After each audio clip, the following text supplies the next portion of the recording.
Hello, how you guys doing? Welcome to the Messy Sweet Spot. Let me tell you, we are still talking about the Diddy case, and they are saying Diddy is feeling some type of way about Al B. Sure. If you guys did not know, Al B. Sure, he is going to take the stand. We've been waiting for this day. Al B. Sure have told the public time and time again so many ways that Diddy was the cause of Kim Porter's demise. He even said he's coming out with a documentary and a book to tell it all. And we cannot forget how Al B. Sure was almost taken out of here. And he was really sick for a lot of time. And he is adding that Diddy was the cause behind it all.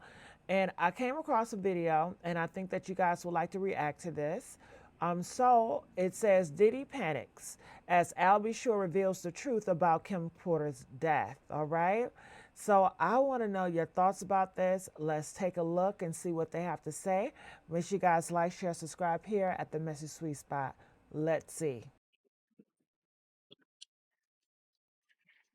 And we have more breaking news. A jury has finally been selected, and opening statements are getting started in the Sean Diddy Combs trial.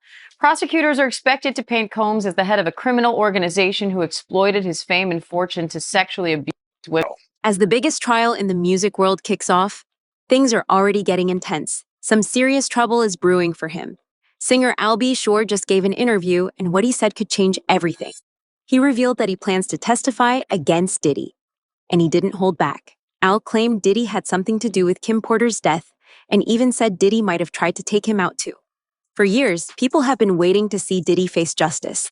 For a long time, he seemed untouchable, like he could do whatever he wanted in the music industry. In the 2000s and 2010, he was known for being a bully behind the scenes. Al B. Sure was one of the people who had to deal with that. Al and Diddy go way back. In the 1990s, Al B. Sure was in a relationship with Kim Porter. They had a son together named Quincy. But after they broke up, Kim started dating Diddy around 1994. Gene Deal said Diddy actually stole Kim Porter from Al. You know, him and Al never been the best of friends. He had motherfuckers think that he had adopted Quincy, and he never did. Al was never out of his son's life. I knew Al way back in Mount Vernon. He used to wear leather pants and 100 degrees. With Al. I knew it was way back then, though, man. Al a good dude. A good dude. You know what I mean? You know what I'm saying? So if Al got something to say about that's happening to him and Puff has something to do with it, trust and believe he gonna have evidence to substantiate that Puff did that shit. Either he gave him something or sent something his way. But what was the beef between Al B. Sure and Diddy? Like, why wasn't they on good terms? And it was dating Kim. You understand? That's his kid's mother. And they was cool. They was friends. Misa and Kim was cool. They was all in that Uptown family, Uptown Records family. How you gonna date the mother of you my man, you cool, we all be around each other, and you dating the mother of my son? Alan never go try to date Misa. You know what I mean? Diddy even adopted Quincy and raised him like his own. Kim and Diddy stayed on and off until 2007. Later, Diddy admitted they broke up because he cheated. But behind the scenes, there was more going on. Diddy's former bodyguard said Diddy was violent with Kim and other women, including singer Cassie. A lot of things happened to Kim that she never explained to her father.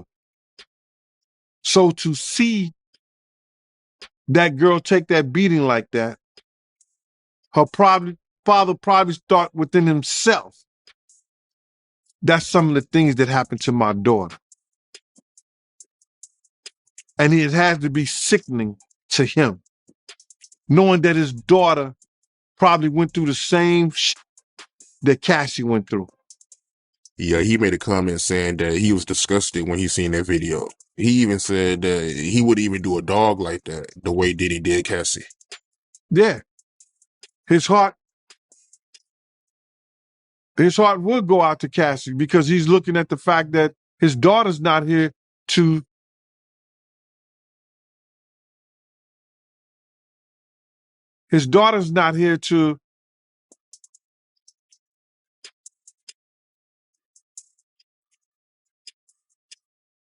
even raise her own damn kids, man.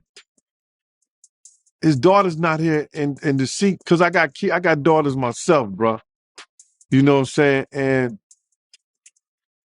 I give my heartbeat, both my arms.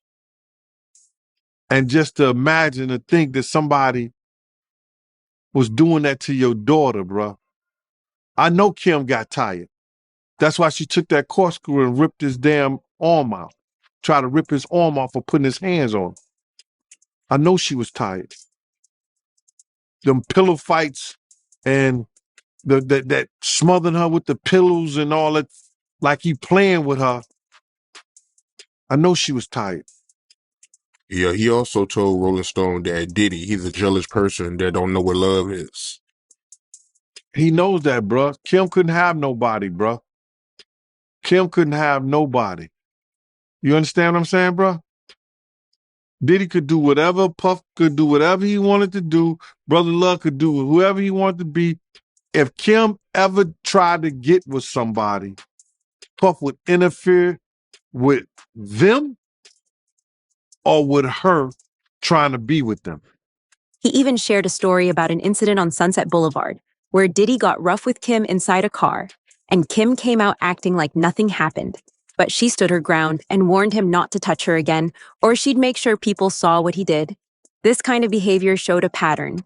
What Cassie experienced years later wasn't new. Kim had gone through it too. Al B sure said he didn't have an issue with Diddy at first, but things changed when he found out Kim was afraid for her life. She had told him she was scared Diddy would hurt her. Then, in 2018, Kim died suddenly. She had been sick with flu-like symptoms, and the official cause was listed as pneumonia. Diddy went public, saying he was heartbroken over her death. Even though they weren't together, he said he still loved her. But Al B sure didn't believe it. He thought Diddy was faking his grief and may have been behind her death.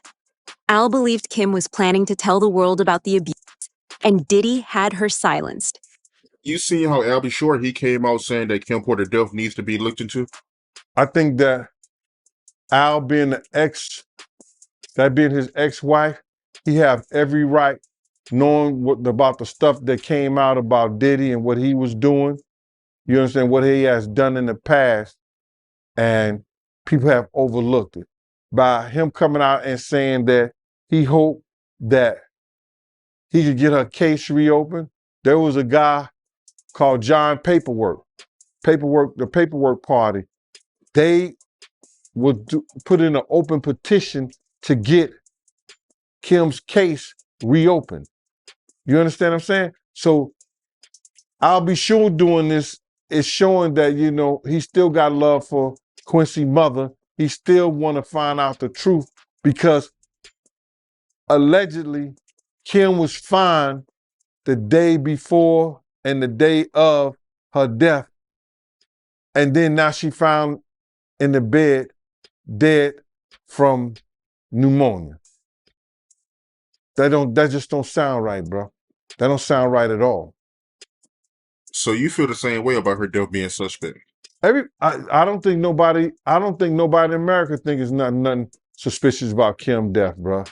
If you are rich like that, you could, you know, Kim had, I think a net worth of like, what, 12 million a year or something like that? Kim could have called any doctor to come over and look at her. If she was that bad, you know, she could have called an ambulance or something like that. Everything is suspicious about her death, bro. Al spoke out just weeks after Kim passed, calling for an investigation. But people didn't believe him. They mocked him online and said he was just grieving. Still, he kept talking. He said Kim had warned him this would happen. She even showed him a book she was writing to expose everything about Diddy. Many believe this book holds the key to Diddy's darkest secrets. Diddy was terrified of Kim Porter's book. Just like Jay-Z was afraid of Kathy White's interview. It's funny how things that they're afraid of disappear. Who you think is next on the chopping block? Because I believe there's a chopping block and there might be... Oh, there is. Sean Carter. They're trying to avoid him. I'm going to make sure they can't.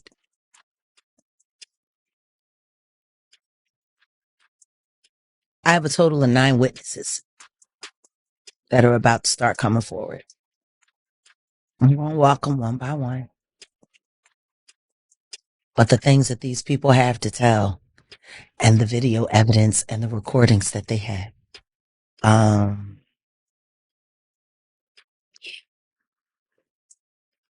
it's worse than Diddy. A lot of psychological operations being ran on employees, former girlfriends, mothers of secret children, interns that refused to sign non-disclosure agreements. Their lives were literally blown to smithereens. I was lucky to survive him.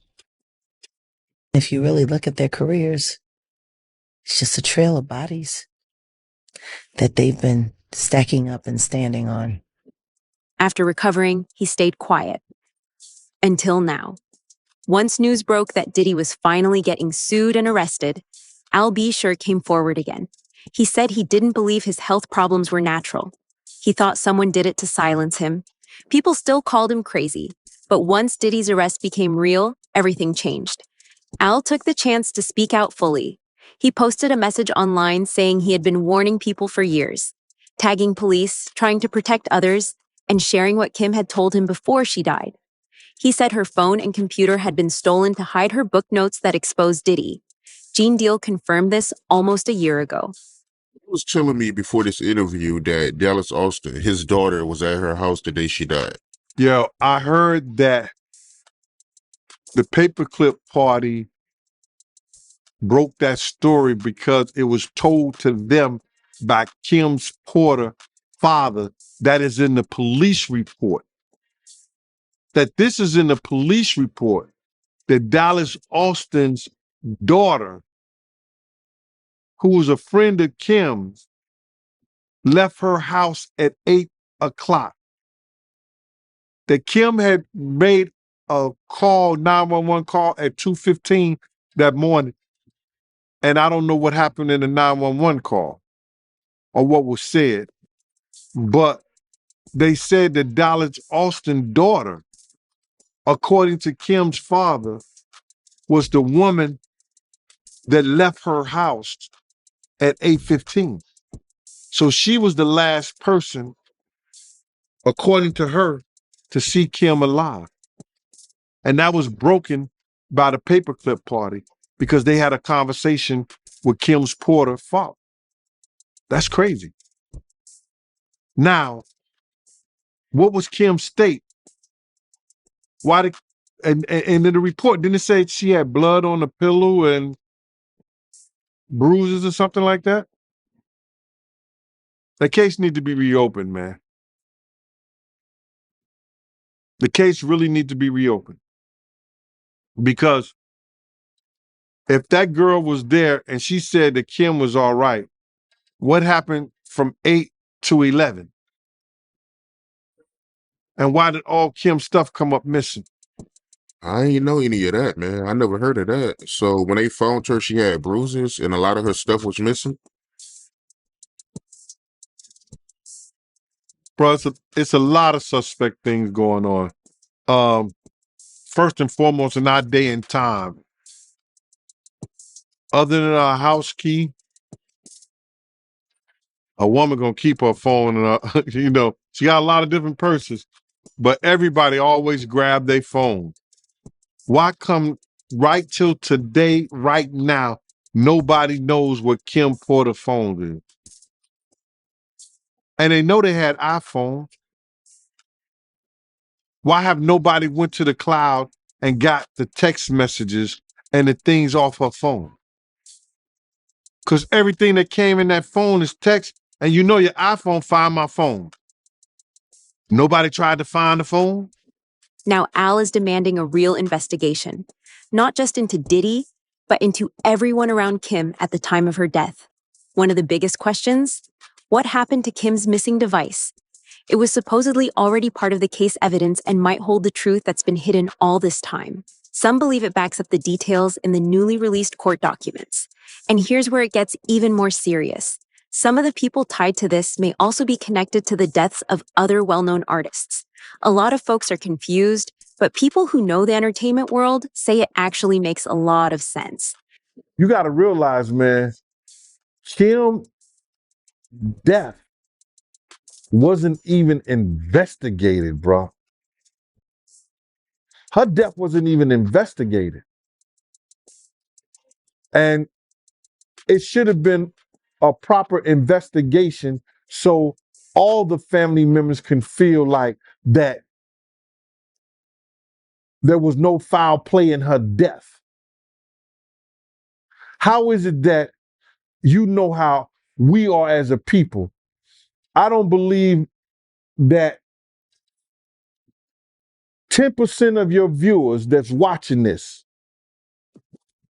don't keep their phone when they go to sleep in arm reach. How is it that there was no electronic products or gadgets around Kim bed? Her laptop missing, her cell phone's missing. Everything is missing that she could get in touch with her little girls if they not at home or her friends or family. All that's missing. How is it that, and this is her say,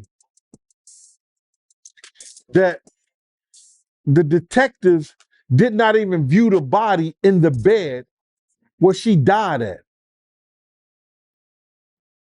That the coroner them had already removed her, pronounced her dead, and told the detectives them that it was no foul play.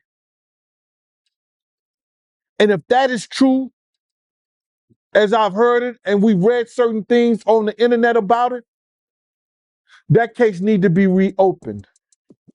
We know that Kim, and it's in the this is in the documentation. Shout out to paperwork. At the paperwork part, I gotta shout him out, man, because he looked in the paperwork and it said Kim received a massage for about an hour when she's supposed to have full-blown pneumonia. Who gives somebody a massage when they got pneumonia? Al ain't no fool, bro. Al is not a fool, and he's smart by getting extra security. I don't blame him at all. If I wasn't retired, I'd probably be working for him. There's a theory that Kim Porter was silenced because, like Cassie, she was ready to speak up and expose some dark truths. And now that Diddy is finally facing real charges, people are seeing Al B. Sure's past comments in a whole new light. For years, he's been trying to warn everyone. And now his words are starting to hit differently. In a recent interview with Fox News, Al B. Sure said straight up, he believes Diddy was behind Kim's death. Al explained that he had been trying to tell his story for years, but no one listened. In fact, he says there was a huge effort to shut him down, a campaign to ruin his name and make people think he was crazy. He even claims there was a bounty on his head. And now, even though he hasn't volunteered to testify, he says he's been subpoenaed. That means he may be forced to speak at Diddy's trial. And he's ready. He says this isn't some publicity stunt. This is real life for him. He just wants the truth to come out. Al B. Sure believes Diddy still has power, even behind bars. And when asked if he's scared, Al said no. He's the only one who spoke up, and he's still alive. That's saying something. For years, people laughed at Al. They thought he was just making noise. But now, it's hard to ignore him. He's not just pointing fingers. He's saying Diddy tried to kill both him and Kim Porter. And when you think about it, what would Al have to gain from making that up? What's worse is that people have corroborated what Al said with additional details. And those statements include descriptions of what the witness says he saw on those tapes. So I asked him about that, and he answered what he could, given the limitations imposed on him after testifying before the grand jury. Out of those 8 videos, 8 celebrities, 6 men and 2 women, how many of those 8 celebrities were close to being underage or potentially underage? 2 males. 2 males. And of those 8 celebrities, how many of them were intoxicated or under the influence of drugs? This is going to be all speculation. I just want to preface it by he wouldn't know if Appeared they to be. were right. Sure. Appeared to Let me rephrase it. based on yes. Understand. Out of the 8 celebrities who were recorded having intimate relations with Sean Combs, how many of them appeared to be either inebriated or intoxicated or under the influence? All of them. All of them. Out of those 8, how many appear to be potentially victimized? How many might have been victimizing? I think all, to be honest, all. Were victims? They victim. Perpetrators. Victims. They were all 8 were victimized. Yeah. Meaning Victim. this was happening to them and they were inebriated. Right. Not knowing, I guess, how much proof it was in it, what they was doing. And of those 8, how many seemed to be potentially minors? 2 to 3, possibly 3. Burgess went on Banfield on News Nation, and he revealed that he was given 11 flash drives that contain alleged sex tapes involving Combs and celebrities. And he said, of the 8 celebrities on the tapes, those who are victims of Sean Combs, they're not perpetrators, victims, he said 2 or 3 were minors, which, as you know, is consistent with a number of allegations in the civil lawsuits that Sean Combs is currently facing.